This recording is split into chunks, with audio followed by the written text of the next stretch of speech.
आदरणीय प्रधानमंत्री जी, पूज्य स्वामी अवधेशानंद जी महाराज, पूज्य स्वामी गोविंद गिरी जी महाराज, आदरणीय मुख्यमंत्री श्रीमान देवेंद्र जी, केंद्रीय मंत्री श्रीमान नितिन जी, माधव नेत्रालय के मंचस्थ कार्यकर्ता वृंद, उपस्थित सज्जन, माता भगिनी,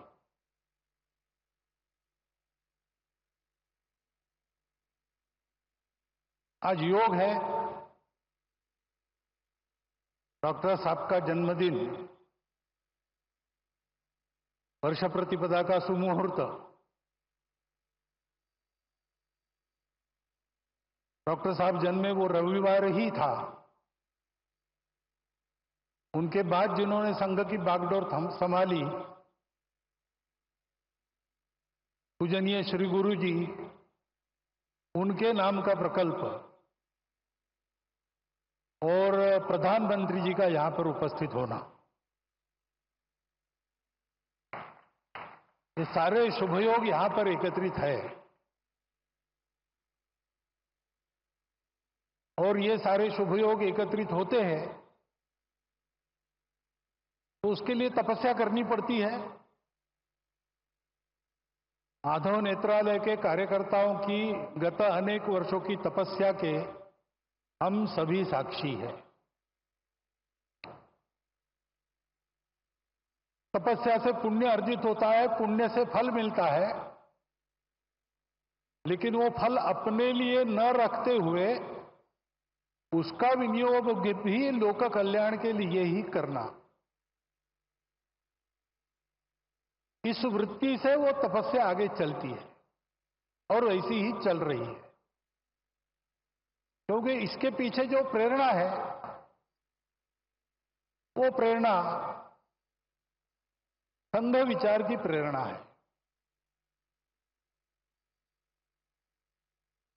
संघ विचार की प्रेरणा ने वो प्रेरणा स्वार्थ की प्रेरणा तो नहीं ही है, भय या प्रतिक्रिया की भी प्रेरणा नहीं है, न कोई मजबूरी है। शुद्ध सात्विक प्रेम, यही वह प्रेरणा है। अपना समाज है, अपने समाज में दृष्टिहीनों के उपचार सबके पास जाए, सबको मिले, ये एक समस्या बनी रहे, ये समाज को शोभा नहीं देता।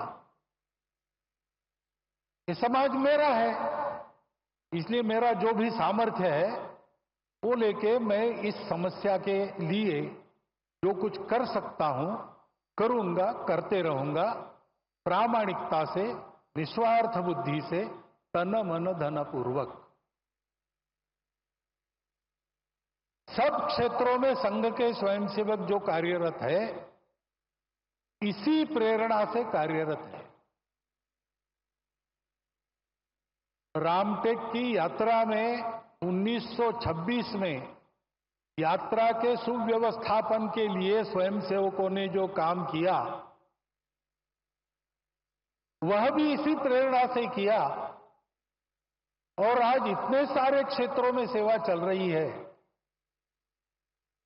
छोटे बड़े प्रकल्प उपक्रम सब मिलाकर 1.5 लाख के ऊपर समाज के लिए काम चलते हैं स्वयंसेवकों के, इसी प्रेरणा से चले हैं। यही प्रेरणा है वो स्वयंसेवकों को अपने लिए कुछ न चाहते हुए सबके लिए कष्ट करने की प्रेरणा देती है। बदले में कुछ भी नहीं चाहते, करते जाते हैं। ऐसी लंबी यात्रा के कारण समाज ने देखा परखा संघ के स्वयंसेवकों को और मान लिया। उसके फलस्वरूप अनुकूलता भी आई, बाधा भी दूर हुई, आगे बढ़ रहे हैं स्वयंसेवक, लेकिन ध्येय की वही दृष्टि कायम है। और ये सारे सेवा के काम दया भाव से नहीं चलते। एक तो समाज के प्रति प्रेम है और दूसरे तो वास्तव में समाज में सबको ही दृष्टि देनी है। चर्मचक्षुओं की दृष्टि से संपन्न या उससे रहित ऐसे समाज के लोग दो प्रकार के हैं। लेकिन सदा सर्वदा जीवन में जो दृष्टि आवश्यक होती है, जीवन में हमको जो कुछ मिला है परिस्थिति के रूप में, उस परिस्थिति का अधिकतम उत्कृष्ट उपयोग करते हुए अपने जीवन को सार्थक बनाना, अपने जीवन को निरामय बनाना, अपने जीवन को स्वस्थ बनाना, ये सारा करने के लिए जो जीवन की दृष्टि चाहिए वो जीवन की दृष्टि ही है। और उस जीवन के दृष्टि का सारांश में वर्णन है सेवा। एकांत में आत्मसाधना, लोकांत में परोपकार, ऐसा जीवन सूत्र हमारी परंपरा में है। संघ के संदर्भ में कहेंगे तो 1 घंटा शाखा में स्वयं का विकास और 23 घंटा उस विकास का उपयोग समाज के भलाई के लिए, यही वह दृष्टि है। और वह दृष्टि देने के लिए ये सारे काम चलते हैं। ये सारे काम इसी दृष्टि से चलते हैं, इसलिए उत्तम चलते हैं और ऐसे ही उत्तम चलते रहेंगे। अनुकूलता पाने के बाद भी, साधन संपन्नता होने के बाद भी करने वालों का भाव यही रहेगा, तब उस साधनों का उपयोग भी अच्छी तरह होकर समाज लाभान्वित होगा। केवल लाभान्वित नहीं होगा, समाज विश्व को लाभान्वित करने के लिए योग्य बनेगा और विश्व के जीवन में अपनी भूमिका को ठीक से अदा करेगा। इन सारे सेवा कार्यों से यही हो, इस इच्छा से स्वयंसेवक काम कर रहे। उसमें से एक यह माधव नेत्रालय का काम है। आज वर्ष प्रतिभागिता के दिन उनको सब प्रकार की शुभेच्छा मैं देता हूं, आपको भी देता हूं।